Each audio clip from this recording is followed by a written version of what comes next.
Si vous connaissez quelqu'un qui porte le nom de famille Hadji, cette vidéo est faite pour vous.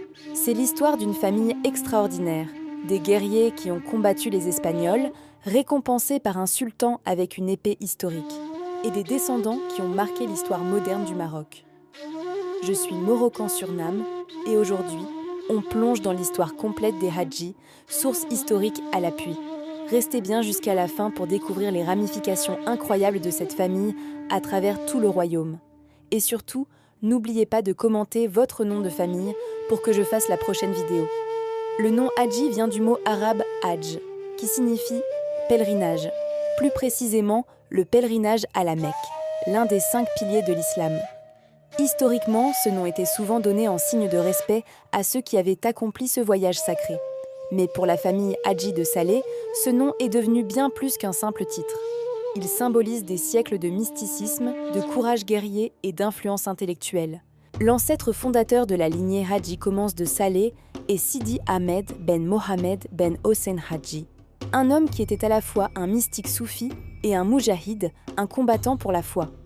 Son frère, le cheikh Amrou Hadji, s'installe dans le Rif, où son sanctuaire est encore aujourd'hui un lieu de pèlerinage respecté. Mais Sidi Ahmed, lui, a choisi un autre chemin, celui de l'enseignement, du mysticisme et du service au Maroc. Au XVIIe siècle, Sidi Ahmed Hadji quitte sa tribu d'origine pour s'installer d'abord à Fès. Là, il fonde une zaouïa, un centre spirituel soufi, dont la description figure dans le célèbre ouvrage historique Salwat al-Anfas, un recueil biographique des saints et savants de Fès. Il poursuit ensuite son parcours à Meknès, où il reçoit son enseignement spirituel auprès de grands maîtres soufis. Finalement, sous le règne du puissant sultan Moulay Ismaïl, Sidi Ahmed s'installe définitivement à Salé, la ville jumelle de Rabat. Il y fonde une nouvelle zaouïa d'obédience Tchadilia, l'une des plus grandes confréries soufis du Maroc. Cette zaouïa attire rapidement de nombreux adeptes et devient un centre spirituel majeur de la région. Mais Sidi Ahmed Hadji n'était pas seulement un mystique. Doté d'une grande fortune, il décide de l'utiliser pour le djihad contre les Espagnols qui occupaient la ville atlantique de Mahamora, un port stratégique sur la côte marocaine. En 1681, il participe activement à la libération de cette ville aux côtés des troupes de Moulay Ismaïl. Après la victoire, les clés de la ville furent remises solennellement au sultan. En reconnaissance pour sa loyauté et sa contribution, Sidi Ahmed Hadji reçut 2 récompenses historiques. Premièrement, un daïr royal, un décret officiel de respect et de considération signé par Moulay Ismaïl lui-même. Deuxièmement, une épée de l'armée espagnole vaincue, un trophée de guerre symbolique remis de la main même du sultan. Cette épée serait devenue un symbole familial de bravoure, transmise de génération en génération. Malgré sa fortune et son influence, Sidi Ahmed Hadji menait une vie humble. Il pratiquait le métier modeste de tisserand, un symbole de piété dans la tradition soufie. Il meurt à Salé en 1791 et est inhumé dans sa propre zaouïa. La direction de celle-ci est ensuite assurée par son fils, qui perpétue l'enseignement spirituel de son père.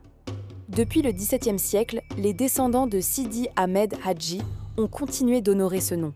Ils se sont illustrés comme théologiens, savants, poètes, intellectuels et nationalistes opposés à la colonisation française. Ils ont aussi été amines des douanes, hauts responsables fiscaux et commerçants fortunés avec des réseaux internationaux.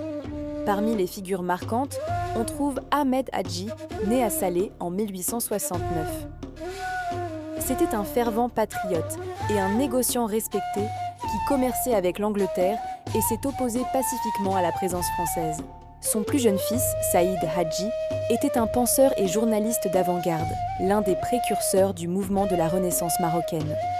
Opposé à la colonisation, il a écrit des textes influents sur l'indépendance du Maroc. Plus récemment, Ahmed Ben Abd Salam Hadji fut responsable des horaires de prière et prédicateur de la grande mosquée de Casablanca jusqu'à sa mort en 1971. Aujourd'hui, la famille Hadji a des ramifications dans de nombreuses villes du royaume.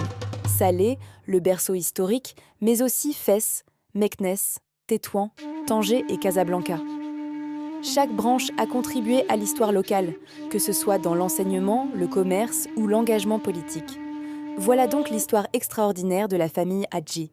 Du Rif berbère à Salé, du mysticisme au djihad, de l'épée royale aux héritiers nationalistes et intellectuels.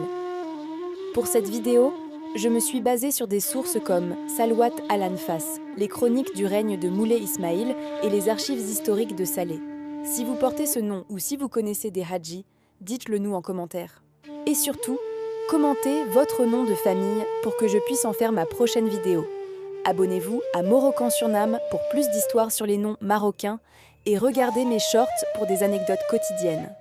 Merci de m'avoir suivi et à très bientôt pour une nouvelle généalogie marocaine.